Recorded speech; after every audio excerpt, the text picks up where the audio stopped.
घोसी उपचुनाव दारा सिंह चौहान और सुधाकर सिंह के बीच सीधी टक्कर में बदल गया है।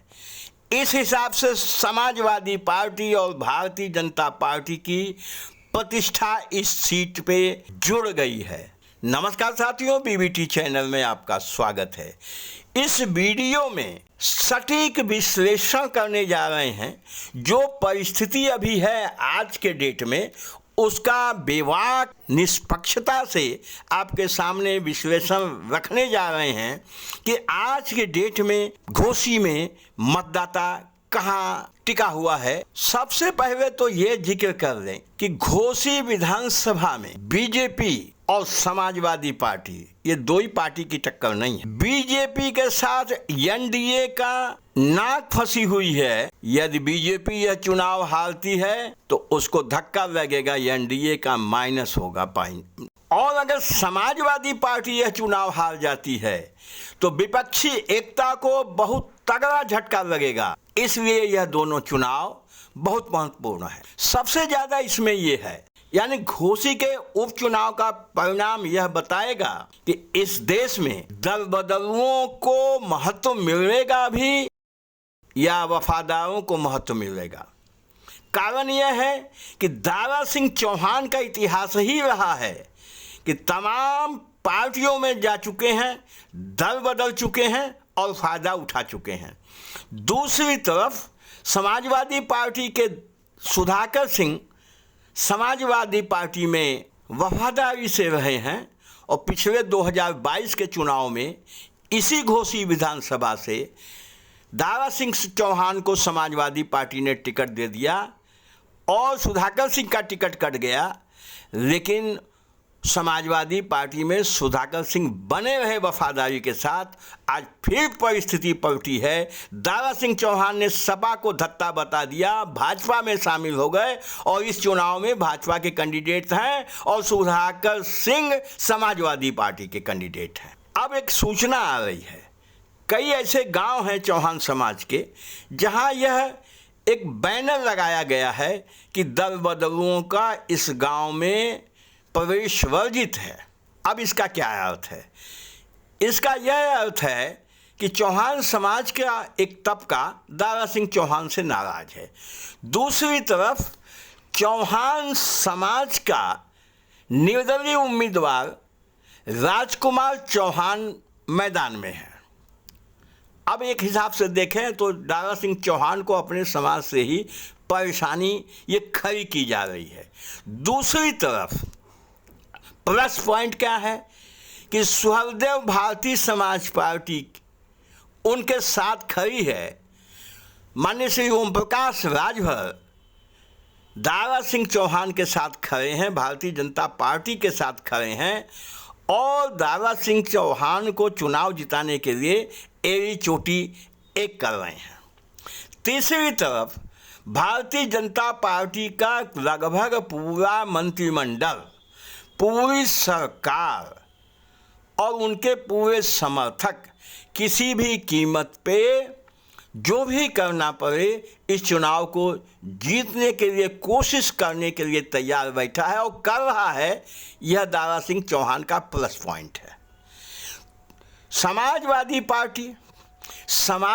पार्टी को घमंड है कि मुस्लिम मतदाता हमारे साथ है, यादव मतदाता हमारे साथ है, फॉरवर्ड भी हमारे साथ है, इसलिए यह चुनाव हर हालत में हम जीत लेंगे। रही बात राजभर समाज की, तो समाजवादी पार्टी भी अस्वस्थ है कि हमारे पास भी राजभर समाज के कद्दावर नेता रामअचल राजभर, कमला राजभर सहित तमाम नेता हैं।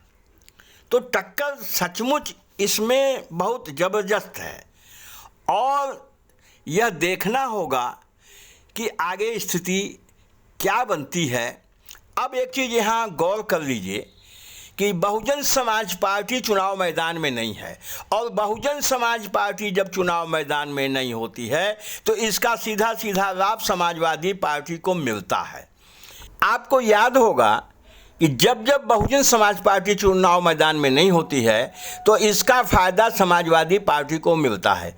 एक उदाहरण बता देते हैं कि जब पहली बार 2017 में बीजेपी की सरकार बनी तो उस समय योगी आदित्यनाथ जी सांसद थे। उत्तर प्रदेश के उप मुख्यमंत्री केशव प्रसाद मौर्य भी सांसद थे। दोनों ने त्यागपत्र दिया।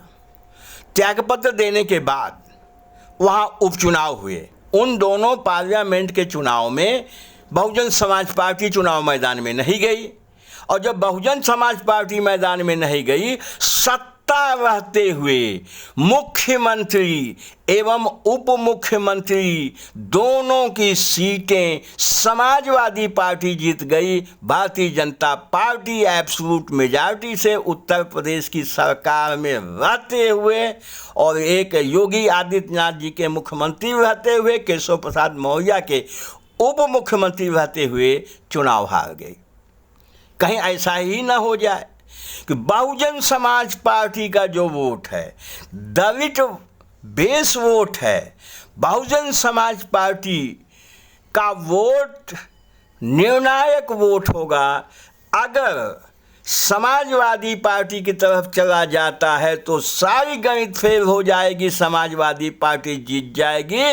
और अगर भारतीय जनता पार्टी किसी भी तरीके से बहुजन समाज पार्टी का जो समर्थक वोट है उसको अपने पाले में कर लेगी तो भारतीय जनता पार्टी जीत जाएगी। बाकी कोई गणित इस चुनाव में नहीं है, सारे तर्क वितर्क हैं।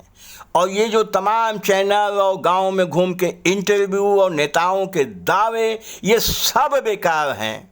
दोनों पार्टियों के, समाजवादी पार्टी और भारतीय जनता पार्टी, बिल्कुल बराबरी की स्थिति में है।